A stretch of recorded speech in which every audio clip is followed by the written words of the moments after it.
semuanya, perkenalkan, nama saya Viviana Wijaya dengan nomor NIM 01060424100004. Nah, kali ini saya akan menjelaskan mengenai PSAK 1, persediaan, dan aktivitas tetap. Pertama-tama, saya akan menjelaskan dulu mengenai PSAK 1, yaitu mengenai laporan penyajian keuangan. Apa aja sih yang dipelajari dari PSAK 1 ini? Di PSAK 1 ini, kita mempelajari cara mengatur komponen laporan keuangan yang disajikan oleh perusahaan, yaitu berupa laporan laba rugi, laporan perubahan ekuitas, laporan posisi keuangan, laporan arus kas, dan catatan atas laporan keuangan. Dengan tujuan dasar-dasar bagi penyajian laporan keuangan bertujuan umum agar dapat dibandingkan baik dengan laporan keuangan periode sebelumnya maupun dengan laporan keuangan entitas lain. Nah, laporan keuangan sendiri itu adalah suatu penyajian terstruktur dari posisi keuangan dan kinerja keuangan suatu entitas, dengan tujuan memberikan informasi mengenai posisi keuangan, kinerja keuangan, dan arus kas entitas yang bermanfaat bagi sebagian besar kalangan pengguna laporan dalam pembuatan keputusan ekonomi.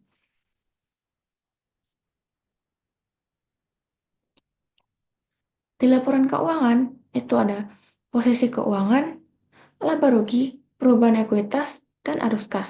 Di mana di posisi keuangan itu ada aset, liabilitas, ekuitas.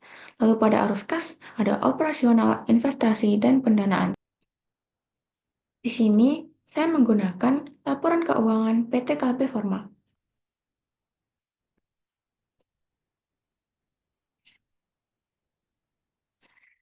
Lalu yang pertama ini ada posisi keuangan. Di posisi keuangan ini sesuai urutannya, aset lancar diikuti aset tidak lancar dan diklasifikasikan terpisah. Aset lancar merupakan aset yang bisa diukur dengan satuan nilai mata uang. Manfaatnya untuk melakukan pembayaran untuk pengeluaran atau produksi perusahaan. Aset lancar merealisasi aset dalam jangka waktu 12 bulan setelah pelaporan. Contohnya, uang tunai, piutang, persediaan, biaya dibayar di muka, surat berharga.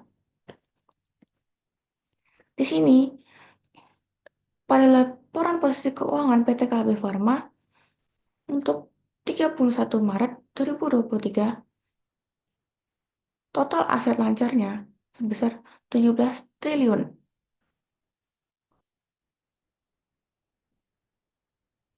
Lalu selanjutnya ada aset tidak lancar, yaitu aset yang tidak bisa dicairkan langsung menjadi uang tunai. Manfaatnya sebagai jaminan ketika ingin meminjam uang dari pihak lain atau kolateral. Aset tidak lancar berjangka panjang dan tidak akan diperjualbelikan dalam jangka waktu lama. Contohnya, aset tetap, aset tidak berwujud, dan investasi jangka panjang. Di sini, aset tidak lancarnya sebesar 10 triliun dengan total jika dijumlahkan dengan aset lancar yang tadi menjadi 28 triliun, di mana meningkat dari tahun sebelumnya yaitu pada tahun 2022 sebesar 27 triliun. Selanjutnya, sesuai urutan penyajian yaitu liabilitas jangka pendek diikuti liabilitas jangka panjang dan diklasifikasikan terpisah. Yang pertama, liabilitas jangka pendek, yaitu hutang harus dibayarkan dalam tenggang waktu kurang dari 1 tahun, contohnya hutang bank jangka pendek, dan lain-lain. Di sini, total liabilitas jangka pendek dari PT KB Pharma sebesar 4 triliun. Lalu selanjutnya, liabilitas jangka panjang. Liabilitas jangka panjang, di mana hutang harus dibayarkan dalam tenggat waktu minimal 12 bulan, contohnya hutang bank jangka panjang, dan lain-lain. Sini, total liabilitas jangka panjang dari PT KB Pharma yaitu sebesar 706 miliar. Dengan total jika dijumlahkan dengan liabilitas jangka pendek itu menjadi 5 triliun dan meningkat dari tahun sebelumnya yang sebesar 5,1 triliun.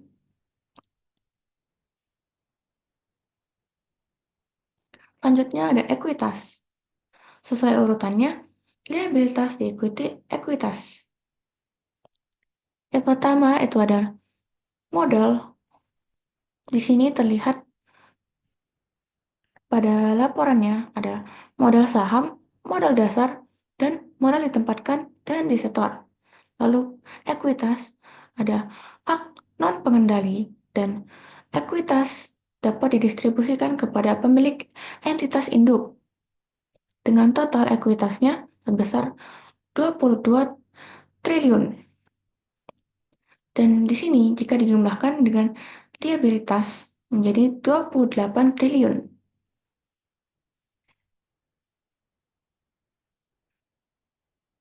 Untuk memberikan gambaran yang akurat mengenai posisi keuangan perusahaan, total aset harus sama dengan total liabilitas dan ekuitas. Di sini, dari PT KB Pharma memiliki total aset sebesar 28 triliun yang sama besarnya dengan total liabilitas dan ekuitas, yaitu 28 triliun juga, yang artinya sudah balance. Selanjutnya, laporan laba rugi. Laporan laba rugi menyajikan informasi mengenai pengeluaran, pendapatan, serta laba atau rugi yang dihasilkan perusahaan selama periode tertentu. Di laporan laba rugi komprehensif, yaitu perubahan aset atau liabilitas yang tidak mempengaruhi laba pada periode rugi. Di sini dapat laporan laba rugi dan terdapat laba sebelum laba komprehensif, lalu laba komprehensif dimulai dari laba atau rugi bersih. Dengan total laba periode berjalannya sebesar 853 miliar dan total laba komprehensifnya sebesar 813 miliar. Di sini terdapat laporan laba rugi yang telah digabungkan antara laba sebelum laba komprehensif dan juga laba komprehensifnya. Jadi ini sebenarnya sama saja dengan yang tadi, cuman yang ini tuh dibuat lebih simpel saja dan sudah digabungkan. Selanjutnya ada laporan perubahan ekuitas.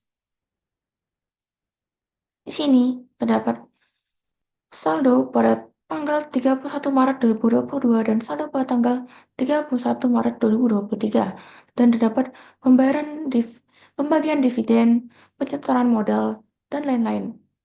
Di sini total ekuitas pada tahun 2022 yaitu sebesar 21 triliun. Lalu total ekuitas pada tahun 2023 sebesar 22 triliun, yang artinya meningkat. Selanjutnya, laporan arus kas. Yang pertama, arus kas dari aktivitas operasi berupa penjualan barang, membeli perlengkapan atau persediaan, contohnya penerimaan dan pengeluaran kas. Di sini, arus kas dari aktivitas operasi terdapat penerimaan kas dari pelanggan, pembayaran kas ke pemasok, pembayaran kas ke karyawan, dan lain-lain dengan total 199 miliar. Lalu selanjutnya, arus kas dari aktivitas investasi berupa pembelian aset tetap, contohnya membeli peralatan untuk keberlangsungan perusahaan. Di sini ada penerimaan dividen kas, penerimaan penghasilan bunga, penerimaan hasil penjualan, dan lain-lain dengan total minus 297 miliar. Selanjutnya arus kas dari aktivitas pendanaan berupa penyetoran dana. Contohnya, pemilik menyetorkan dana. Di sini ada penerimaan utang bank jangka pendek, penerimaan utang bank jangka panjang, dan sebagainya. Dengan total minus 292 miliar. Selanjutnya ada kas dan setara kas. Kas sendiri itu berupa akun kas dan setara kas itu berupa akun bank. Kas dan setara kas yaitu kas berupa uang tunai, uang logam. Investasi yang bersifat liquid atau paling mudah diubah menjadi kas tanpa harus mengubah nilai dari aktiva tersebut. Di sini terdapat kas dan setara kas awal periode sebesar 3,9 triliun dan juga kas dan setara kas akhir periode sebesar 3,4 triliun. Nah, yang terakhir itu ada catatan atas laporan keuangan, di mana di catatan atas laporan keuangan ini dijelaskan lebih detailnya dari laporan-laporan yang tadi, di mana penjelasan ini tidak ada di laporan-laporan tersebut dan dijelaskan di sini. Nah, ini untuk daftar pustakanya,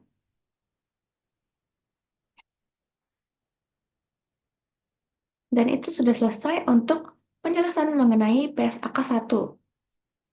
Sekarang saya akan lanjut ke persediaan dengan metode Vivo perpetual dan average perpetual. Yang pertama, Vivo perpetual dulu. Di sini sudah terdapat tabel pencatatan stok awal hingga penjualan dan pembeliannya. Sekarang kita buat dulu untuk Vivo-nya.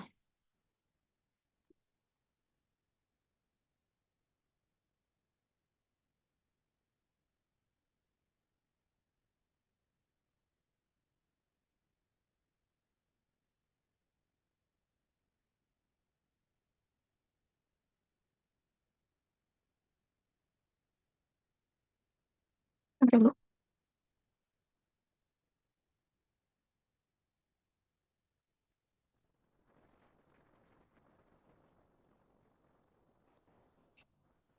Nah, ini untuk tanggal pertama 1 Maret itu stok awal, jadi langsung dicatat di gudang.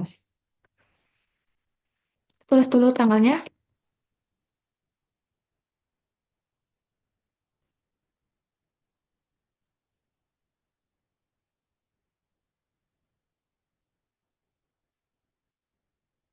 Eh, salah ya, ini dicatat di gudang.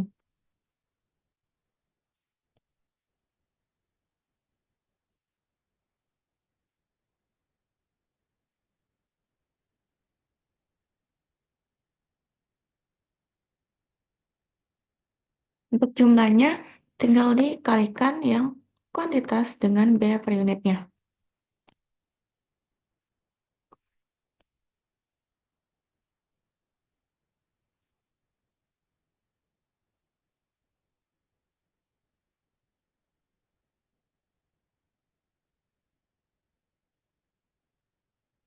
Lalu lanjut ke nomor 2, yaitu 2 Maret.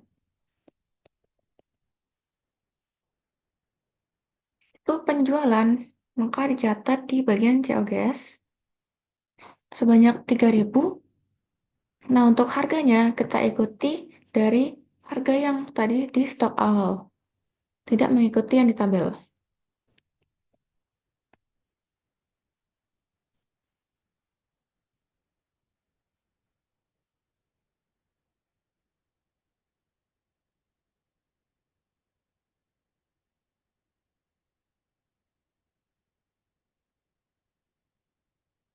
Dan untuk jumlahnya sama, tinggal dikalikan.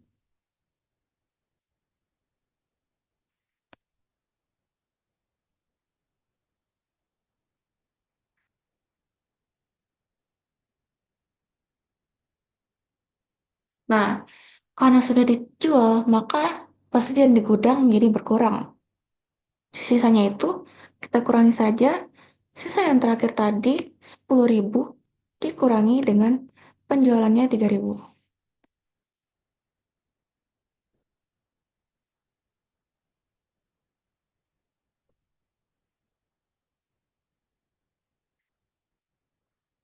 Untuk harganya juga sama dengan yang atasnya.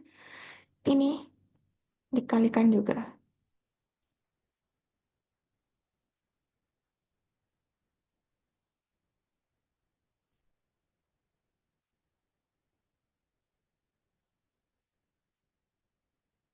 3 Maret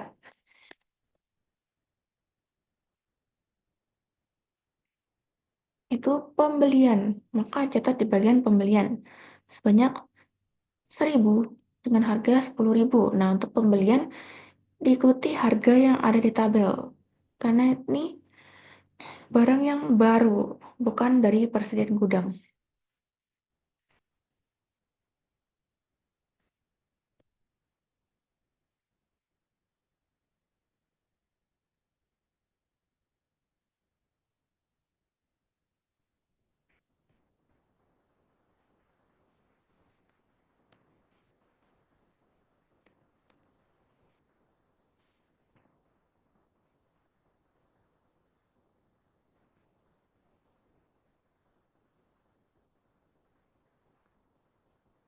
Nah, karena ini metode perpetual, maka ini dicatat secara terpisah ya untuk persediaannya.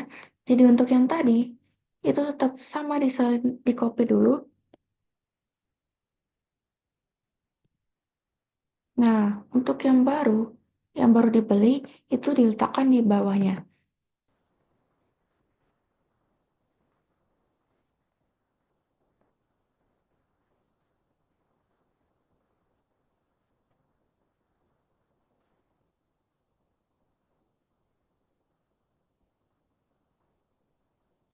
4 Maret itu pembelian lagi. Jadi, kita lakukan hal yang sama dengan yang tadi. Ini sama-sama 10.000, cuman harganya beda.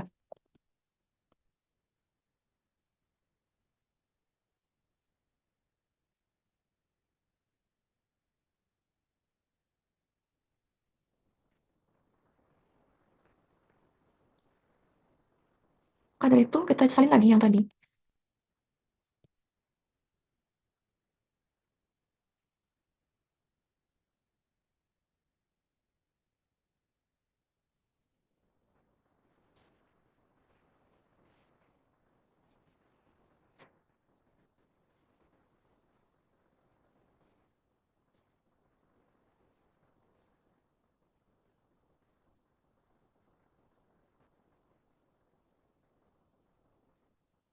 Nah, di bawahnya tinggal tambahkan dengan yang baru dibeli tadi.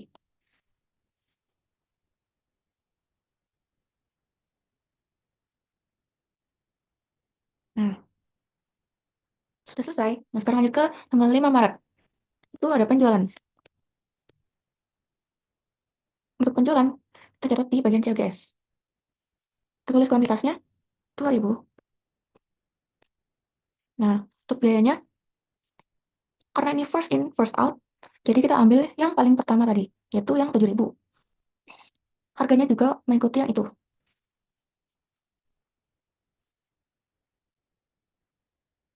Ini kita kalikan.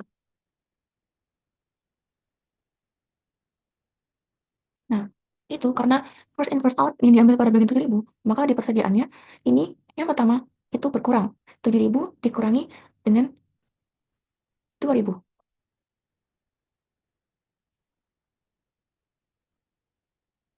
Nah, lalu pada bagian selanjutnya, itu harganya tetap ikuti yang tadi, 50.000.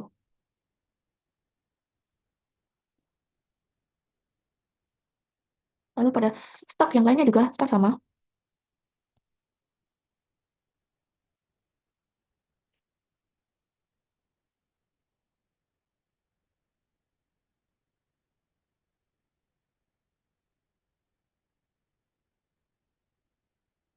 Kita kalikan lagi 5.000 dengan 50.000.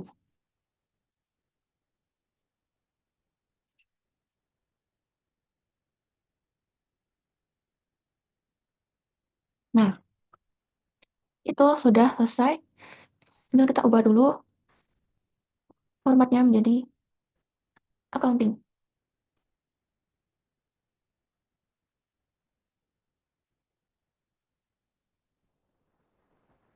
Kita cari yang RP Indonesia. Lalu yang lainnya juga.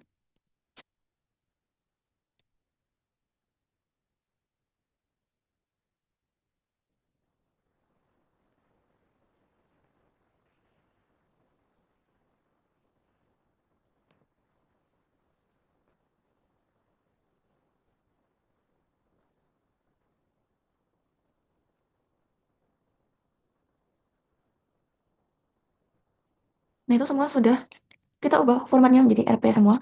Ini kita buat dulu tabelnya.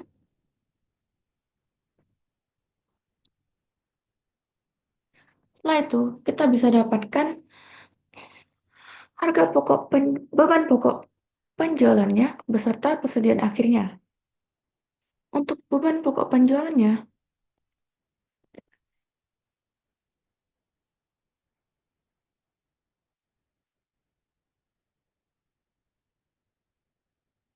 kita dapatkan dari penjumlahan dari COGS-nya. Oh, ini kita berikan rumusan dulu.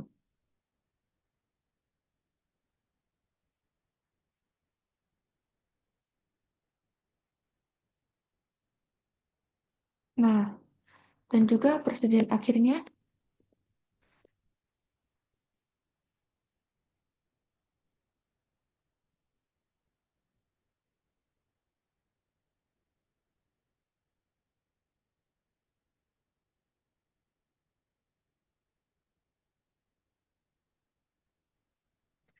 kita jumlahkan dari transaksi terakhir.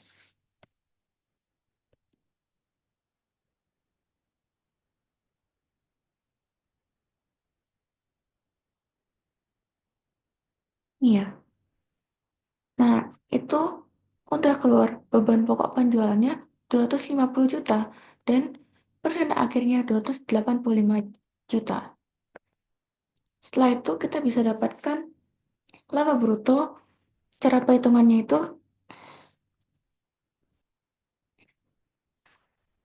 kita jumlahkan dulu untuk penjualannya di sini.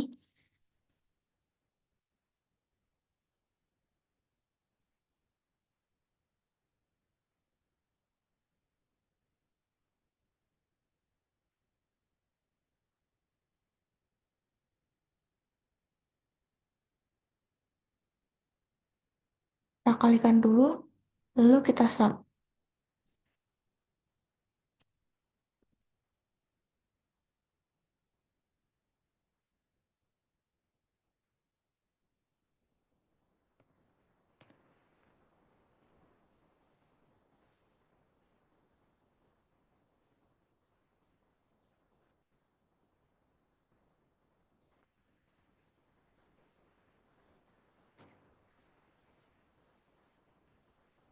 Nah, dari itu kita bisa dapatkan laba bruto dengan cara mengurangi hasil penjualan hasil penjumlahan penjualan yang tadi dikurangi dengan beban pokok penjualan. Sini kita klik dulu hasil penjualan yang tadi dikurangi beban pokok penjualan. Lalu di enter. Nah, di sini sudah keluar hasil dari laba bruto untuk Vivo Perpetualnya. Nah, selanjutnya itu masuk ke metode average perpetual. Di sini kita lakukan dulu, kita buat dulu yang pertama tanggal 1 Maret. Itu sama seperti tadi, langsung dicatat di bagian gudang untuk stok awalnya 10.000 dan biaya per unitnya. Lalu untuk jumlahnya dikalikan lagi. Selanjutnya 5 Maret penjualan itu catat di CAGS. 3.000 dengan biaya per unitnya ikuti yang di bagian gudang tadi. Jumlahnya kita kalikan. Nah, ini karena penjualan, maka kuantitasnya kita kurangi. 10.000 dikurangi 3.000.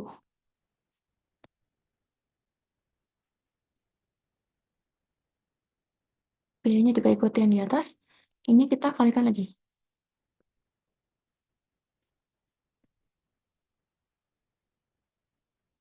Lanjut ke 3 Maret. Itu ada pembelian, maka catat di pembelian. Jumlahnya 1.000. Harganya ketika di tabel 10.000. Kita kalikan.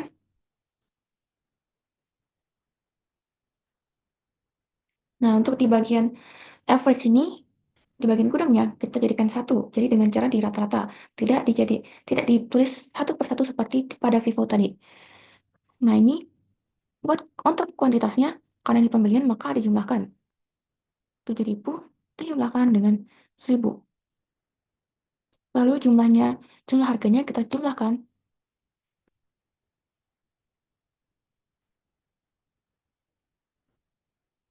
Untuk mendapatkan biaya per unitnya, itu kita bagi jumlah harganya dengan kuantitasnya.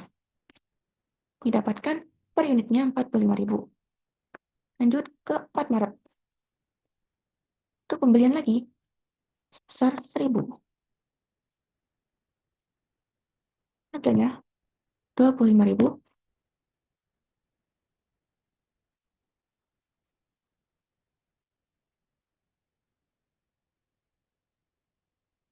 Nah, kita lakukan lagi seperti yang tadi.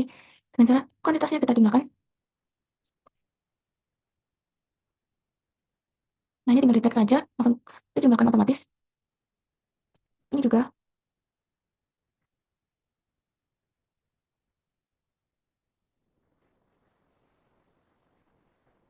Lalu, ini juga kita bisa langsung drag. Nah, keluar hasilnya, biaya per unitnya 42.778. Lanjut ke 5 Maret. Itu penjualan, maka catat di COGS. Biayanya ikuti dari yang di gudang.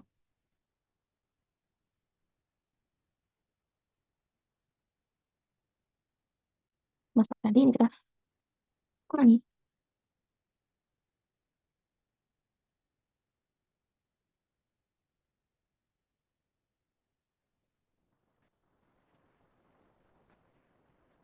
Harganya ikuti yang di gudang, lalu ini kita kalikan saja. Nah, ini sudah keluar. Dengan kita bisa dapatkan beban pokok penjualannya.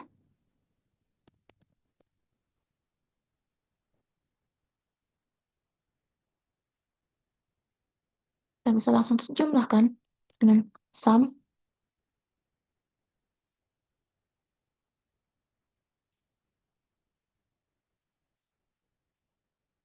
Lalu ini persediaan akhirnya juga.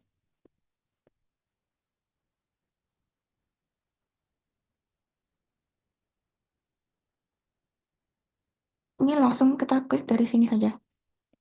Nah, kita jadikan dalam bentuk accounting dulu. Kita pilih RP.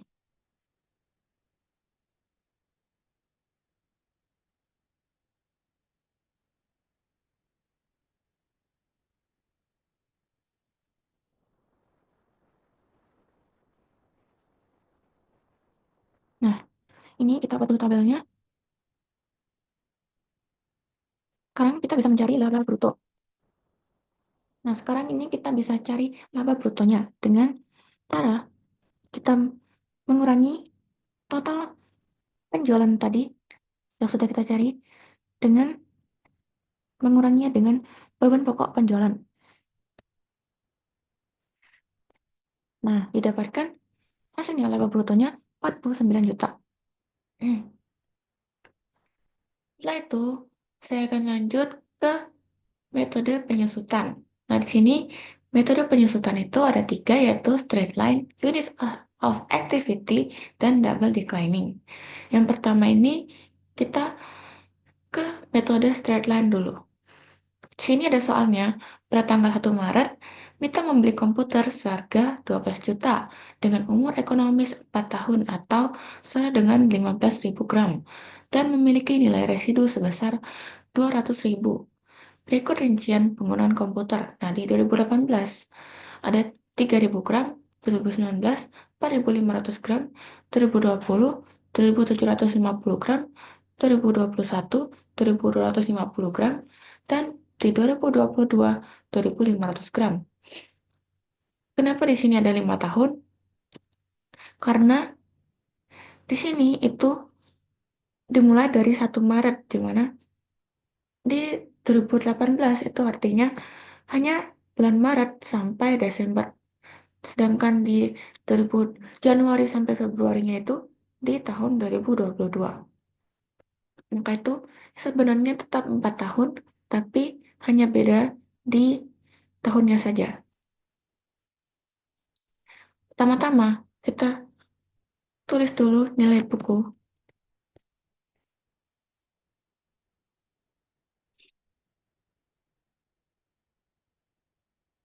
Nilai residu, umur ekonomis,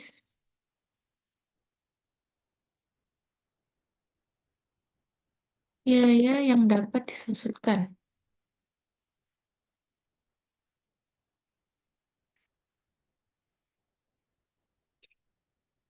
Lalu, rate.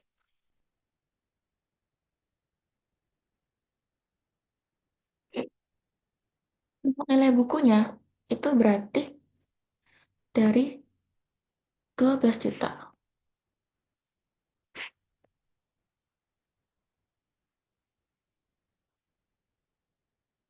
Nilai residu itu dari di sini 200.000. Umur ekonomisnya 4 tahun. Rupiah yang dapat disusutkan didapatkan dari nilai buku dikurangi nilai residu. Untuk rate-nya itu dari 100% dibagi dengan umur ekonomisnya yaitu 4 tahun. Didapatkan 25%.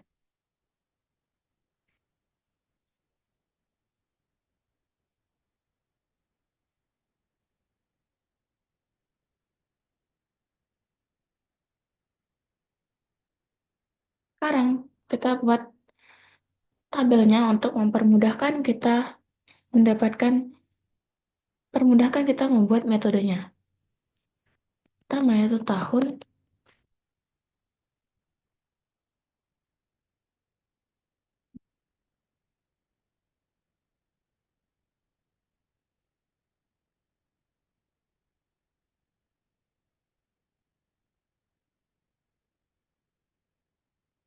Nanti selesai. Nggak, kita lihatkan dulu.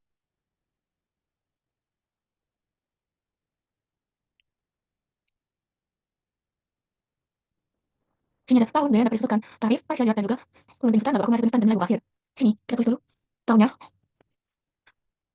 Kita copy aja dari sini.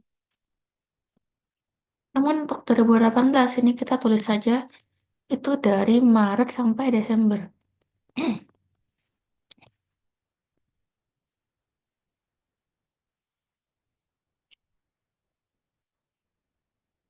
Dan untuk 2022 itu Januari sampai Februari.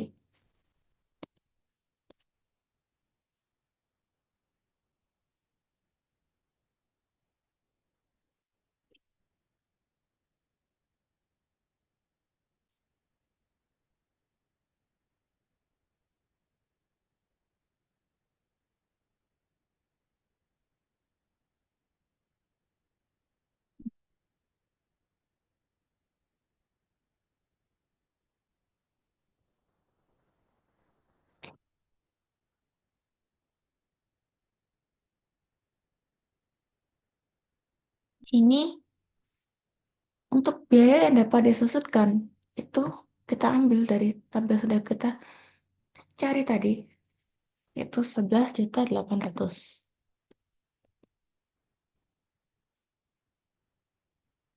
Tarifnya juga 25%.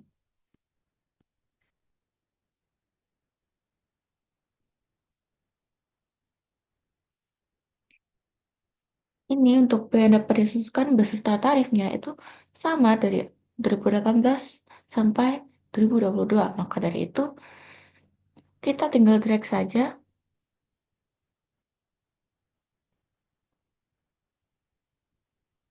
Nah, untuk partial year-nya ini kita menggunakan ini karena dari Maret sampai Desember yang tahun 2018, maka kita hitung dari Maret sampai Desember itu berapa bulan. Dari Maret sampai Desember itu kan 10 bulan. Jadi di sini kita tulis 10/12.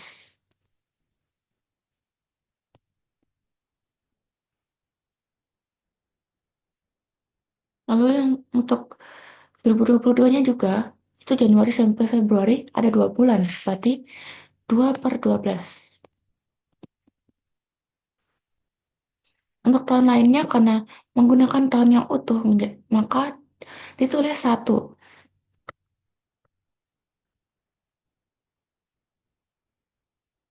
Untuk beban penyusutan, ini tinggal dikali saja dari biaya yang dapat disusutkan dikali dengan tarif dikali dengan partial year. Nah, itu didapatkan untuk beban penyusutannya.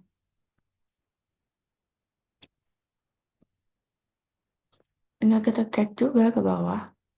Nah, untuk akumulasi penyusutan itu dari sebelahnya karena awalnya tuh 0, jadi ditambah dengan ini maka hasilnya juga sama. Nah, Untuk yang kedua, ini kita jumlahkan dari akumulasi penyusutan yang tahun 2018 dengan beban penyusutan di 2019.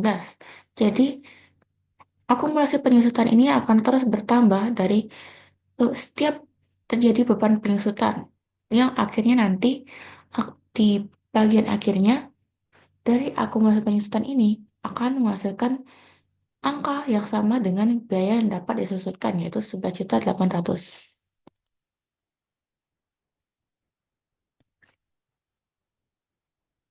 Ini kita bisa lihat juga. Nah, nilai buku akhir itu didapatkan dari nilai buku dikurangi dengan akumulasi penyusutan.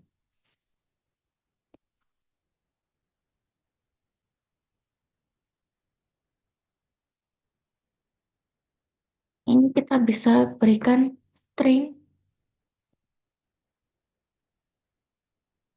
Nah, supaya ini tinggal bisa di-tag.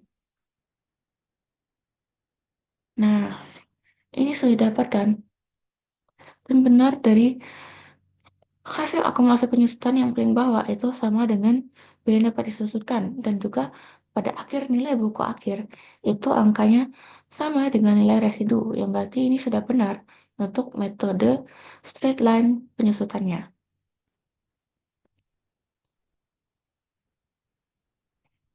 Nah, ini kita berikan tabel supaya lebih rapi. Nah, itu kita lanjut ke metode yang kedua yaitu units of activity. Pertama kita tulis dulu seperti tadi nilai buku,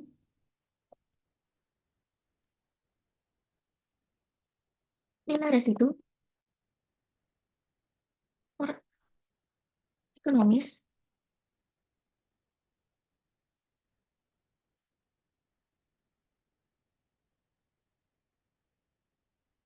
total unit, dan biaya per unitnya.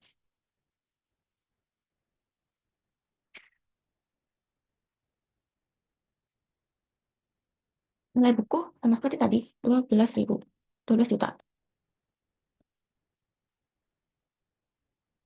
Nilai residu 200.000, umur ekonomisnya 4 tahun, total unitnya yaitu 15.000. Pada soal ini sudah terdapat total unitnya 15.000. Lalu untuk biaya per unitnya, tinggal kita bagi dari nilai yang dapat disusutkan, biaya yang dapat disusutkan dengan total unitnya, yaitu dengan kita kurangkan dulu nilai buku dengan nilai residunya, lalu dibagi dengan total units. Nah, didapatkan biaya per unitnya yaitu segini.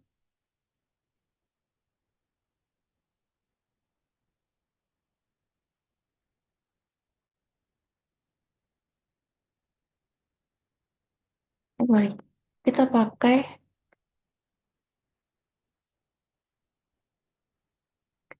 dua angka di belakang koma aja.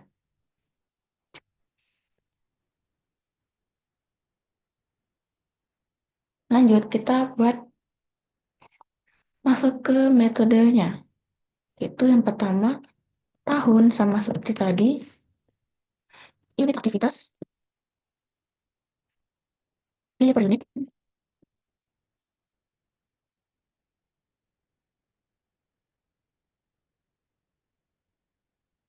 beban penyusutan, akumulasi penyusutan, dan nilai buku akhir.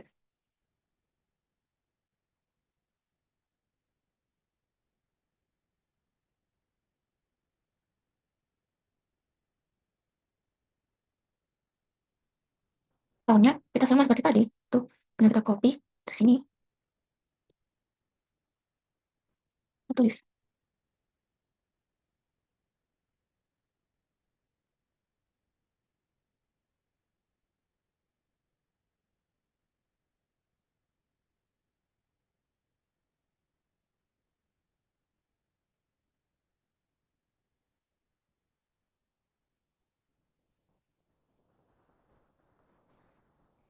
Nah, untuk unit aktivitasnya itu kita dapatkan dari sini. Kita copy aja. Nah,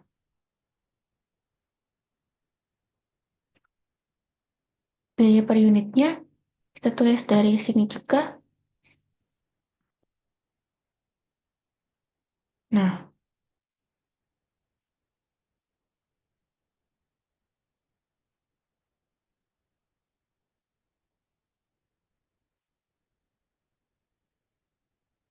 ini kita string aja biar bisa di drag ke bawah.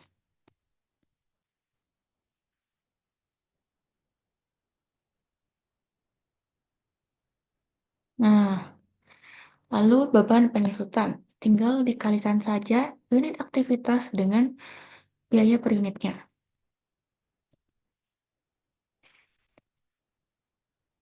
Ini kita drag lagi ke bawah.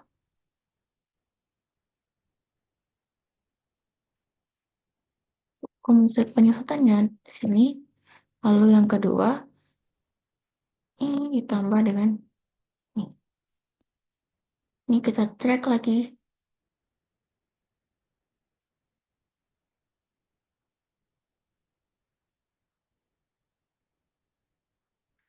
Untuk nilai buku akhir, itu dari nilai buku dikurangi dengan akumulasi penyusutan.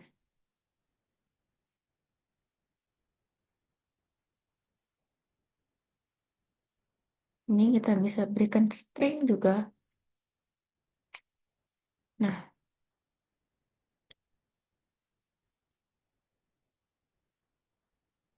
bisa di drag. Dan ini sudah keluar untuk hasil dari akumulasi penyusutannya 11.800.000 dan juga hasil dari nilai buku akhirnya yang paling bawah 200.000 yang berarti ini tuh sudah benar. Ini kita rapikan dulu aja.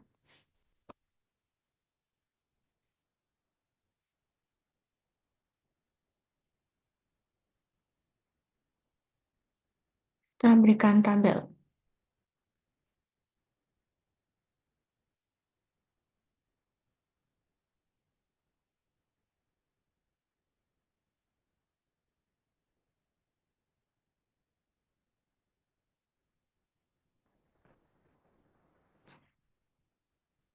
Nah, untuk metode yang terakhir yaitu double declining itu sama seperti straight line, cuman di sini rate-nya itu dikali 2 karena double declining.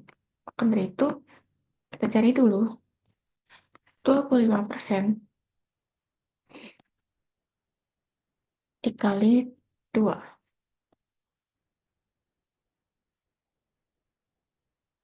didapatkan 50%. Nah, untuk nilai buku awalnya kita tulis dari ini 12 juta.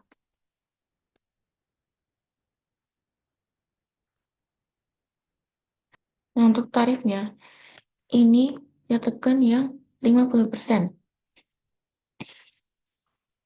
Lalu, supaya bisa di-drag ke bawah, kita berikan string.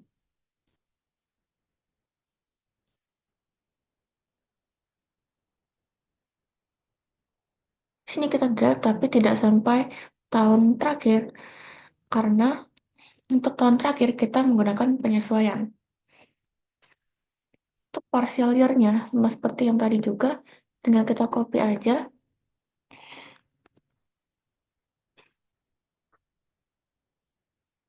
Di sini juga tidak sampai bawah karena nanti akan menggunakan penyesuaian juga. Di sini kita hitung saja dulu. Untuk beban penyusutan,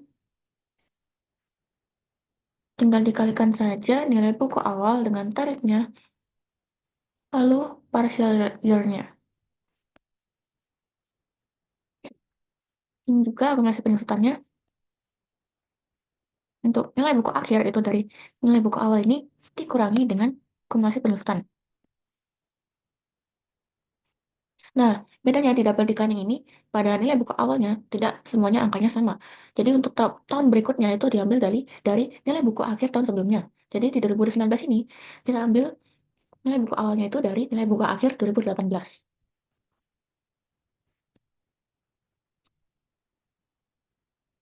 Ini kita bisa drag saja sampai ke bawah. Ini sama seperti sebelumnya, ditambahkan saja. Ini juga bisa kita drag ke bawah.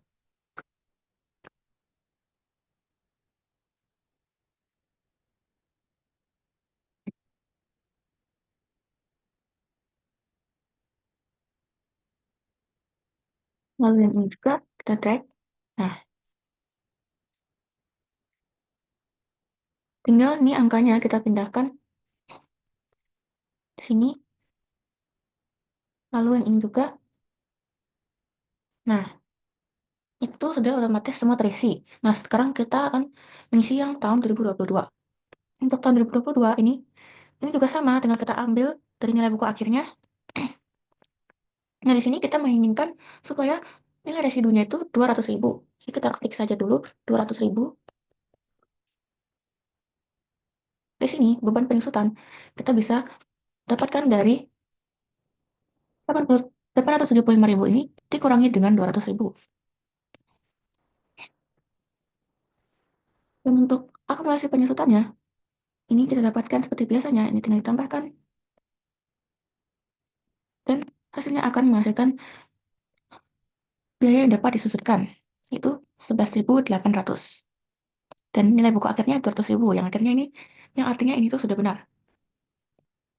Nah, itu dia penjelasan mengenai persediaan menggunakan FIFO dan average, dan juga aktiva tetap penyusutan dengan menggunakan 3 metode, yaitu straight line, unit of activity, dan double declining. Sekian dari saya, terima kasih.